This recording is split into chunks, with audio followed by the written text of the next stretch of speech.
Imagine buying a home in a quiet, friendly neighborhood, children playing, families thriving. But beneath this idyllic scene in Niagara Falls, New York, lay a toxic secret: over 21,000 tons of hazardous waste. This was Love Canal, a community built atop a chemical graveyard. Residents noticed foul chemical smells after rain, black sludge oozing into basements, and children coming home with burns and breathing problems. The poison wasn't just outside, it seeped into homes, gardens, and the air itself. The contamination was staggering: over 80 industrial chemicals, including carcinogens like benzene and dioxin. The toxic waste, once sealed in metal drums, rusted and broke down, leaking into soil and groundwater. It spread silently, contaminating sewers, creeks, and the very ground people walked on. Families were unknowingly exposed to a deadly cocktail, their dream homes turning into a nightmare. The scale of the crisis was overwhelming. This was no minor leak, but a full-blown environmental disaster. The toxic soup invaded every aspect of daily life, from sump pumps in basements to vegetables in backyard gardens. Love Canal's residents were trapped, surrounded by an invisible enemy making them sick, day by day. The community's foundation was saturated with chemicals capable of causing severe illness and death. The name Love Canal sounded peaceful, but the reality was far more sinister. The dream of suburban life quickly became a living nightmare. The buried secret was about to erupt, shattering lives and exposing a national scandal. This is the story of how an American neighborhood became ground zero for one of the worst environmental disasters in history. Love Canal's story began in the 1890s, with William T. Love's dream of a model city powered by Niagara Falls. He dug a massive canal, but the project was abandoned, leaving a giant ditch. In the 1940s, Hooker Chemical found a new use for it, dumping thousands of drums of toxic waste. By 1953, the canal was full. Hooker Chemical covered it with dirt and clay, hiding 21,000 tons of hazardous chemicals. That same year, the company sold the land to the Niagara Falls Board of Education for $1, warning of the buried waste in the deed. Despite the warning, an elementary school was built directly atop the dump. Soon, developers built homes around the school, and families moved in, unaware of the toxic legacy beneath their feet. The deed's warning was buried in legal paperwork, not shared with the public. The land looked like any other field, but danger lurked just below the surface. The community grew, drawn by affordable housing and the promise of a good life. No one suspected the ground was saturated with deadly chemicals. The toxic secret remained hidden, setting the stage for disaster. The foundation of this neighborhood was a chemical time bomb. The consequences of this decision would haunt generations. Love Canal was a dream built on a deadly lie. For years, life in Love Canal seemed normal, until the poison began to surface. Decaying drums leaked chemicals into the soil, disturbed by rain and construction. Residents noticed burning chemical odors, black sludge in basements, and dying plants in their yards. Children developed mysterious rashes and sores after playing outside. The contamination spread beyond the original dump, entering storm sewers and local waterways. Toxic vapors were pumped into homes through sump pumps, exposing families daily.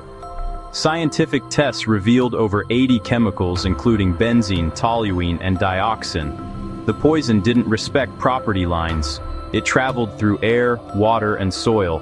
The community was living in a chemical soup, with long-term effects just beginning to show. The toxic threat was no longer hidden. It was everywhere. The scale of contamination was far greater than anyone realized. Love Canal's residents faced a growing health crisis with no escape. The invisible enemy was now impossible to ignore. The nightmare had only just begun. The invisible threat soon became a visible health crisis. Children at the 99th Street School suffered from asthma, coughs, and learning difficulties. Across the neighborhood, families faced miscarriages, birth defects, and a surge in cancer cases. The sickest were often those living closest to the canal.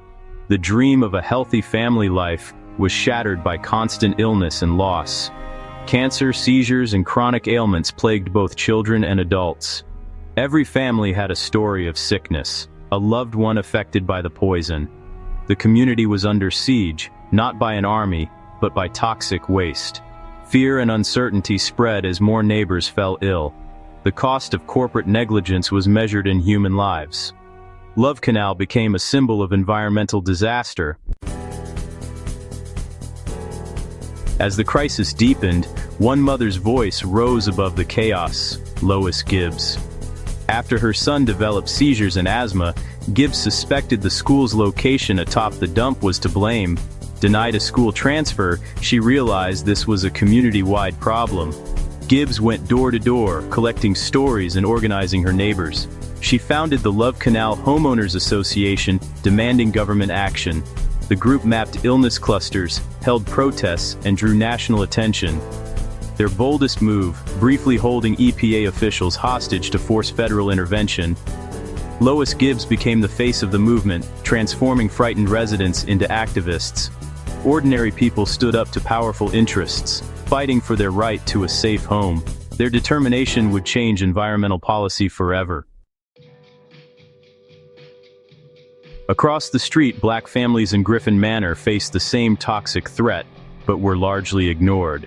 Mothers like Agnes Jones documented health issues, mirroring the homeowners' efforts. As renters in low-income housing, they lacked the leverage and attention given to property owners. Systemic racism and class disparities left their fight in the shadows. Refusing to be silenced, they formed the Concerned Love Canal Renters Association and partnered with the NAACP. They demanded equal treatment, organizing protests and pushing for inclusion in health studies. Their struggle was a crucial, often overlooked part of the Love Canal story. These mothers were pioneers of the environmental justice movement. The government's initial response was slow and divisive. Only pregnant women and young children in the closest homes were told to evacuate, splitting families and communities.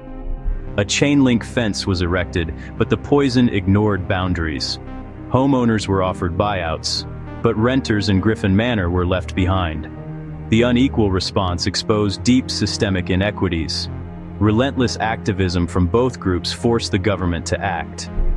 In 1980, President Carter declared a second emergency, funding relocation for all residents. After years of struggle, everyone was finally given a chance to escape. The fight for justice had changed the rules.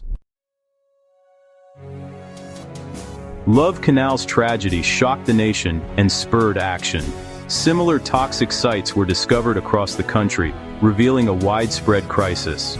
Public outrage led Congress to pass the Comprehensive Environmental Response, Compensation, and Liability Act, better known as Superfund. The law empowered the EPA to clean up hazardous sites and hold polluters accountable. Superfund created a trust fund, financed by chemical companies to pay for cleanups when responsible parties couldn't. Love Canal became one of the first Superfund sites, setting a precedent for environmental accountability. The law established that polluters must pay for the damage they cause. Superfund fundamentally changed how America deals with industrial pollution. The sacrifices of Love Canal residents led to stronger protections for all. Their fight became a turning point in environmental history. Decades later, Love Canal remains a powerful warning. It's a story of corporate greed, government failure, and the human cost of environmental neglect. The activism of Lois Gibbs and the overlooked struggle of Griffin Manor's mothers sparked the environmental justice movement. Superfund was a monumental achievement, but thousands of toxic sites remain.